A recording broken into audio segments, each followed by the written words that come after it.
ಹಿಮಾಲಯ ಭೂಮಿಯ ಮೇಲಿನ ಅತ್ಯಂತ ಹಿರಿಯ ಮತ್ತು ಬಲಿಷ್ಠ ಪರ್ವತಗಳು. ಭಾರತದ ಹಿಮಾಲಯವು ದೂರದ ಪಶ್ಚಿಮದಲ್ಲಿ ಗಿಲ್ಗಿಟ್ ಬಾಲ್ಟಿಸ್ತಾನ್ ಪ್ರದೇಶದ ಎತ್ತರದ ನಂಗಾ ಪರ್ಬತ್ ಮಾಸಿಫ್ ಬಳಿ ಪ್ರಾರಂಭವಾಗುತ್ತದೆ. ಇಲ್ಲಿ ಪ್ರಬಲ ಸಿಂಧೂ ನದಿ ಪರ್ವತಗಳ ಬುಡದಲ್ಲಿ ಹರಿಯುತ್ತದೆ. ಭಾರತ ಉಪಖಂಡದಲ್ಲಿ ಹಿಮಾಲಯ ಶ್ರೇಣಿಯ ಪಶ್ಚಿಮ ದ್ವಾರವನ್ನು ಗುರುತಿಸುತ್ತದೆ. ಭಾರತೀಯ ಹಿಮಾಲಯವು 3 ಸಮಾನಾಂತರ ಪರ್ವತ ಶ್ರೇಣಿಗಳಿಂದ ಕೂಡಿದೆ.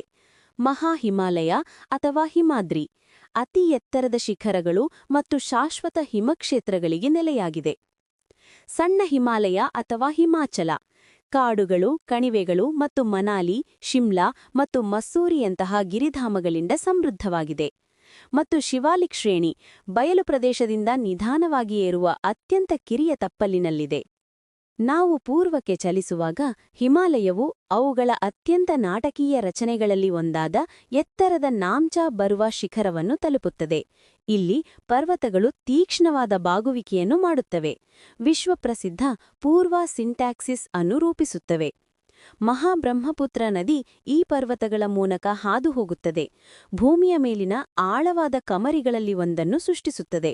ಈ ಪರ್ವತಗಳು ಭಾರತದ ಹವಾಮಾನವನ್ನು ರೂಪಿಸುವಲ್ಲಿ ಮತ್ತು ಉತ್ತರದ ಗಡಿಯನ್ನು ರಕ್ಷಿಸುವಲ್ಲಿ ನಿರ್ಣಾಯಕ ಪಾತ್ರವನ್ನು ವಹಿಸುತ್ತವೆ.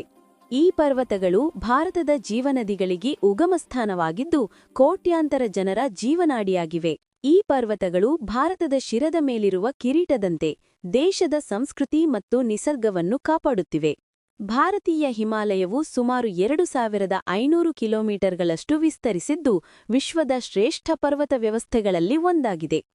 ಪಶ್ಚಿಮದಲ್ಲಿ ಸಿಂಧೂ ನದಿಯಿಂದ ಪೂರ್ವದಲ್ಲಿ ಬ್ರಹ್ಮಪುತ್ರದವರೆಗೆ ವಿಸ್ತರಿಸಿರುವ ಈ ಶ್ರೇಣಿಗಳು ಜಮ್ಮು ಮತ್ತು ಕಾಶ್ಮೀರ, ಲಡಾಖ್, ಹಿಮಾಚಲ ಪ್ರದೇಶ, ಉತ್ತರಾಖಂಡ, ಸಿಕ್ಕಿಂ ಮತ್ತು ಅರುಣಾಚಲ ಪ್ರದೇಶದ ಮೂಲಕ ಹಾದುಹೋಗುತ್ತವೆ.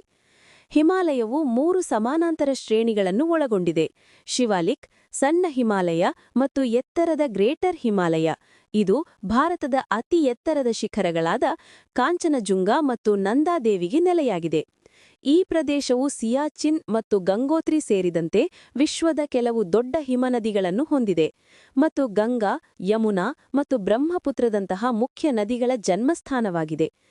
ನಾಟಕೀಯ ಭೂದೃಶ್ಯಗಳು, ಆಳವಾದ ಕಣಿವೆಗಳು, ಹಿಮದಿಂದಾವರಿತ ಶಿಖರಗಳು ಮತ್ತು ಶ್ರೀಮಂತ ಜೀವವೈವಿಧ್ಯದಿಂದ ಹಿಮಾಲಯವು ಭಾರತದ ಹವಾಮಾನ, ಜಲಸಂಪನ್ಮೂಲಗಳು ಮತ್ತು ಸಂಸ್ಕೃತಿಯಲ್ಲಿ ಪ್ರಮುಖ ಪಾತ್ರ ವಹಿಸುತ್ತವೆ. ಅವು ಕೇವಲ ಪರ್ವತಗಳಲ್ಲ, ಬದಲಾಗಿ ಜೀವಂತ ಗುರುವಾಗಿದ್ದು ಉಪಖಂಡವನ್ನು ರಕ್ಷಿಸಿ ಲಕ್ಷಾಂತರ ಜೀವಗಳ